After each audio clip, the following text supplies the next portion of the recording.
page 24. He has drunk from the breasts of the mother of the worlds. Those who have read Sri Aurobindo's book, The Mother, or have heard the mother reading it, have a clearer understanding of the mother. But Sri Aurobindo also writes of the mother of the worlds in The Secret of the Veda. Aditi, the infinite consciousness, mother of the worlds. And again, in The Secret of the Veda, she is the first radiance, Aditi, the infinite consciousness of the infinite conscious being, which is the mother of the worlds. Vladimir, could you give us some further insights? By the way, this imagery which is taken from the Veda, because mother is also envisioned as the cow, that cow with udder, and that udder provides the sustenance and milk, which is knowledge and power. Yes, this is the image of the dawn, or the Usha. She comes as the cow of the light, a cow of light, the mother. She feeds the worlds, she feeds the souls, and the souls are growing here. And that's why this image is coming, who has drunk from the breasts of the mother. It is not the image of the, in anywhere in the, maybe in the Western literature, it's not so popular, but in the Indian, in the Vedic literature, it is very popular. She feeds with her udder all the gods, all the souls. We are all growing with her sustenance, with her milk of knowledge and power and bliss. Thank you. Yes, in the Western society, I believe that the Virgin Mary is appealed to heal and succor and sustain. But she's in their hierarchy a minor figure, actually, to the Father, Son, and Holy Spirit. So we continue. A topless supernature fills his frame. Now, topless means immeasurably high, without a top. And the dictionary gives us, quote, something above or beyond nature. This is supernature. But Sri Aurobindo tells us in the Life Divine, there is a supernature behind all that is apparent, a supreme power of the spirit in time and beyond time, in space and beyond space, a conscious power of the self, who by her becomes all becomings of the absolute, who by her manifests all relativities. And this is so important because Mother says, she wrote to my friend Dimitri, the light is everywhere, the force is everywhere, and the world is so small. And so Sri Aurobindo is talking about not only this world, but a spirit in time and beyond time, in space and beyond space. And here again, I believe, as we continue, that Sri Aurobindo is not only speaking of Aswapati, but also of humanity, of us. She adopts his spirit's everlasting ground. The ground is, of course, the spirit's everlasting base or foundation. as the security of her changing world. This is very important. Because the world is evolutionary, it is constantly changing. In fact, the joke about only two things permanent in the world are death and taxes no longer truly applies. But we can all understand from Sri Aurobindo and Mother that there will be no end to change. Even after the earth is changed to a life divine, for there will still be worlds of Satchidananda of which we can, at this time, say nothing. The next line, and shapes the figure of her unborn mites. You know, there are so many definitions of figure, but here I feel it represents the shape, the appearance, or the aspect of her unborn mites. Immortally, she conceives herself in him. So the divine creatrix is conceiving herself in the eternal body of the Purusha, and also in man. And in the next canto, The Secret Knowledge, we will take great delight in reading of their work, The Two Who Are One. There will be long and stirring passages about this whole wide world being only he and she. There is so much still to come in Savitri, that we should look forward with gratitude and humility to the entire work. In the creature, the unveiled creatrix works. And here again, Sri Aurobindo is telling us, the human being, the creatrix, is at work in us, molding and changing our nature. Her fate, and now also we have to understand that this applies equally to Aswapati.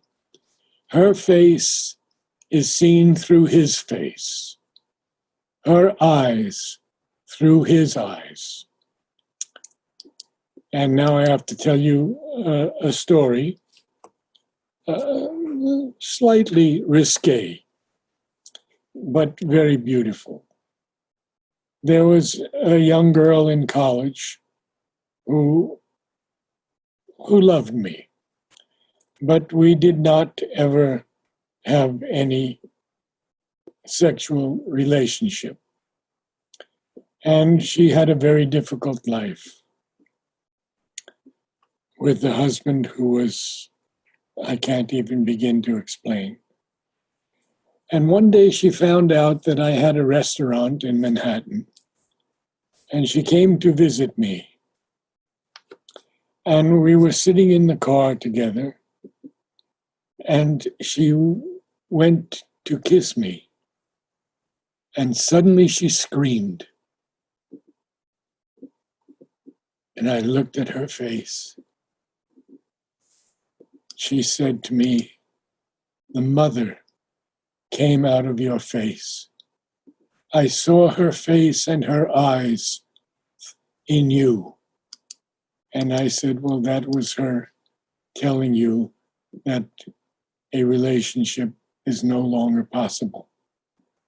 So I've had that experience of someone, and I have also seen the divine in many people. Her being is his through a vast identity. Well, you see, that vast identity is what we are looking for in life. This identity is a quality or condition of being the same as something else. The state or fact of being the same one as described, personal or individual existence. Then is revealed in man the overt divine. Yes, finally in man, the overt divine. Overt is very clearly defined as open and observable, not hidden, concealed, or secret. It's very clear that the divine will be revealed in each of us in time as we progress in our yoga. Now we have the next line, which is very important, because Sri Aurobindo capitalizes oneness and power, a static oneness and dynamic power. They seem to be in contradiction to each other. A static oneness and a dynamic power. But Sri Aurobindo says this in the synthesis of yoga. For to be at one with God is to be at one with oneself, at one with the universe, and at one with all beings. This oneness is the secret of a right and a divine existence. And then I have quite a few more things, but I would like to share them because this is so important.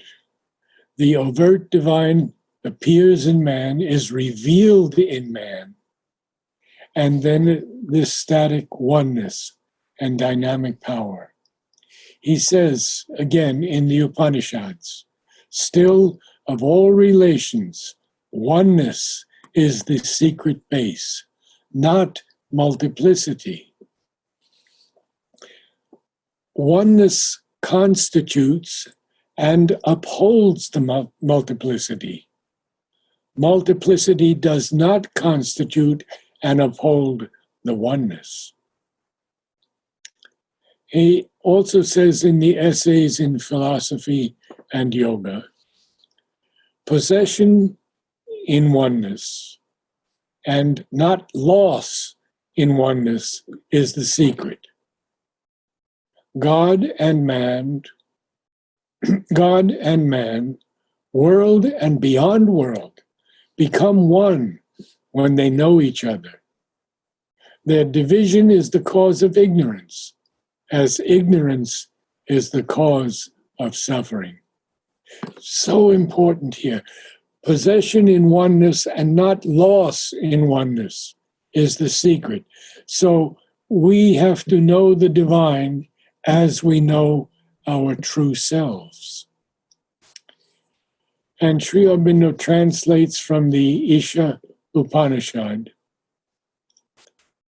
the following: He whose self has become all existences, for he has the knowledge. How shall he be deluded?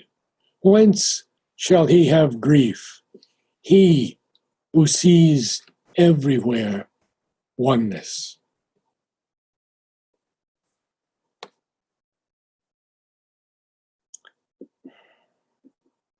And in the synthesis of yoga, he writes, for to be at one with God is to be at one with oneself, at one with the universe, and at one with all beings.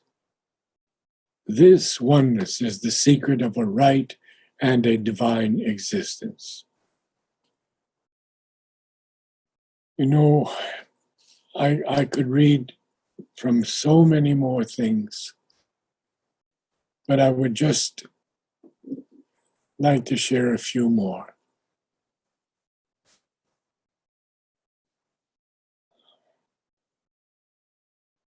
In the supramental consciousness, there are no problems. The problem is created by the division set up by the mind. The supramental sees the truth as a single whole, and everything falls into its place in that whole.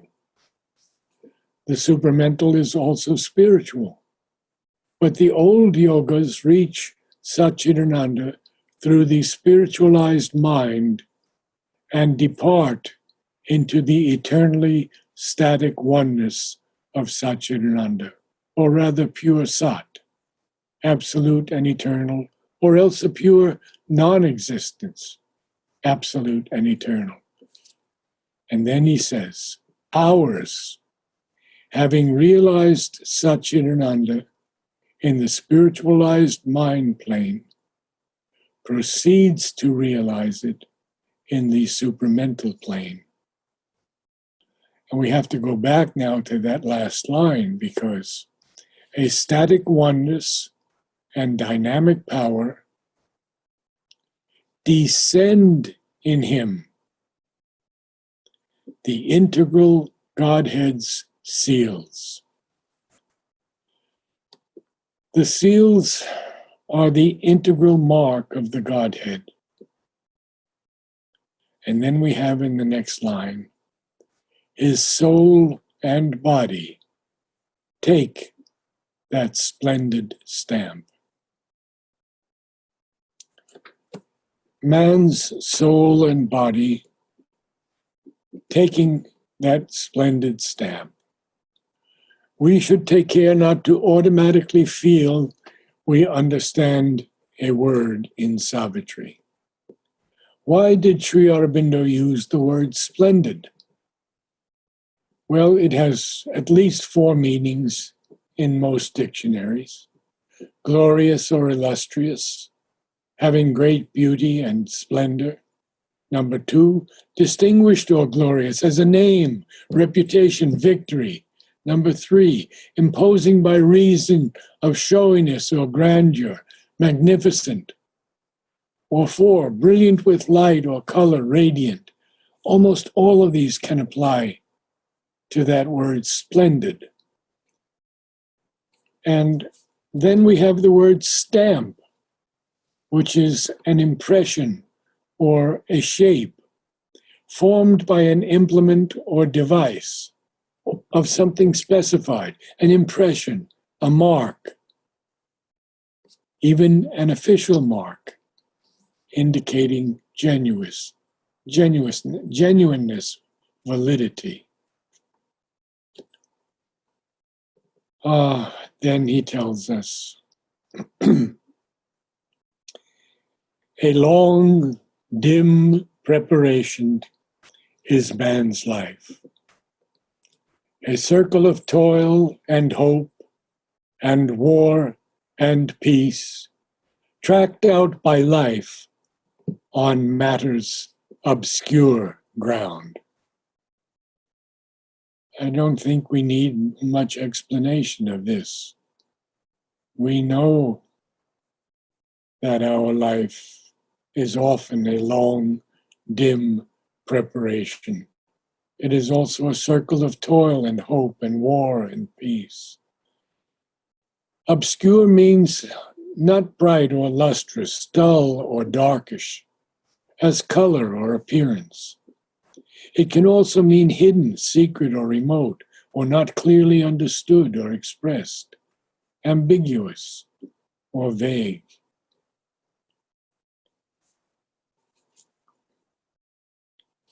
In his climb to a peak no feet have ever trod, he seeks through a penumbra shot with flame.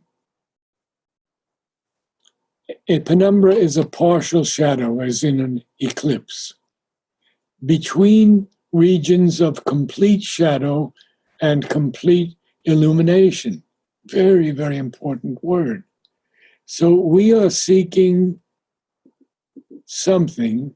We'll find out what it is in the next line.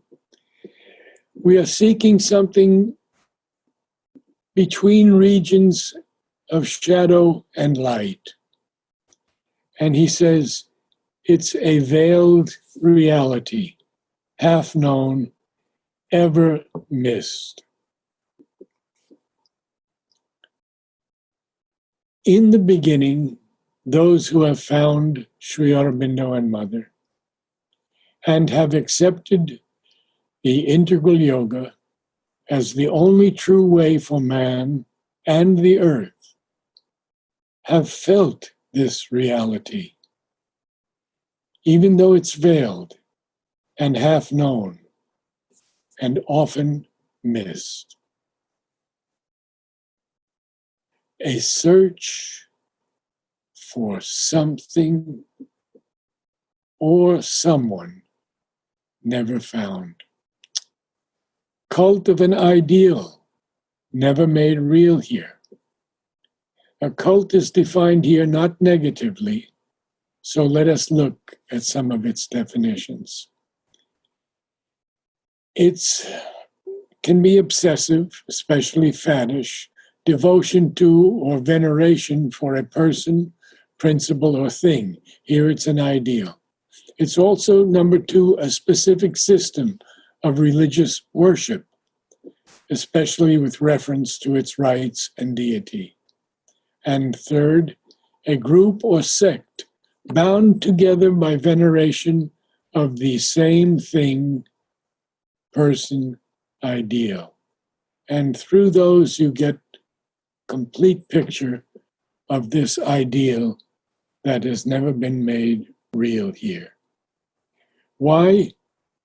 Well, it's an endless spiral of ascent and fall. And I think that all of us, even young people, are aware of the ascent and fall. But one thing that we have to remember always, that we progress always upward in a spiral of ascent. Yes, we fall back at times, but we never fall lower than what we have been able to ascend. And we will end with 3 lines that need no definition. Until at last is reached the giant point through which his glory shines, for whom we were made, and we break into the infinity of God. We are getting closer every day as we aspire and pray for the transformation. And truly, it matters not how long it will take. It doesn't matter if it takes many births. What is important to remember is Mother's words, that we are all of one family. We have come down into this particular birth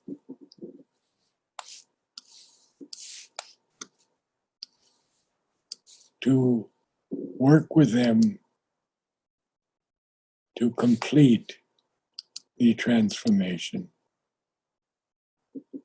And it is such an honor that all of us truly can feel the oneness in each other.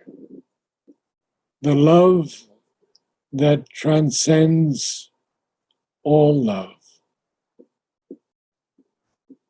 the faith, the devotion, the respect, and the gratitude we hold for each other. Namaste. Naraji, I have a quick question if you can hang around for a couple of minutes. Absolutely. I had a question with regards to this one sentence that says the static power and the static oneness and dynamic power. Yes. So my understanding is that the static oneness is the jiva and the dynamic power is the chit shakti. Am I understanding that right? I believe so. Yes. And the static oneness, of course, is so evident in Sri Aurobindo. And the power is so evident in Mother. Ah. And that is why she had to come to India for the completion of what his yoga aspired for. Without the both of them, the transformation would not have been possible. But Mother does say to us, only when you can see Sri Aurobindo and me as one are you on the path of yoga. Good question. Thank you. Sure. And so what's the difference between personal divine and impersonal divine? Is the impersonal divine the jiva, the static oneness, and the personal divine the psychic within us? Well, the psychic understands the personal divine and can merge with the personal divine. But I'm a little simpler, I think, in my understanding. And I see that it's our understanding of our connection with them. Some of us approach the impersonal divine without form, and some of us approach the divine as a person. So there's a difference in our approach. And for me, it has always been personal because I have met Mother and Sri Aurobindo, and for me that is everything. But I can understand those who worship Krishna or Christ or in their highest aspirations, or those who worship the impersonal divine. The only problem that I have seen with that in past is it's very easy to disappear into the impersonal divine. To achieve moksha, to dissolve oneself and to see this world as illusion, which is perhaps the most important aspect of Sri Aurobindo's yoga, that this world is truly divine. And we have to change this earthly life to life divine, as he says in Savitri. Thank you all again. Namaste. Thank you. Thank you. Thank you. Thank you, Narad. Thank you.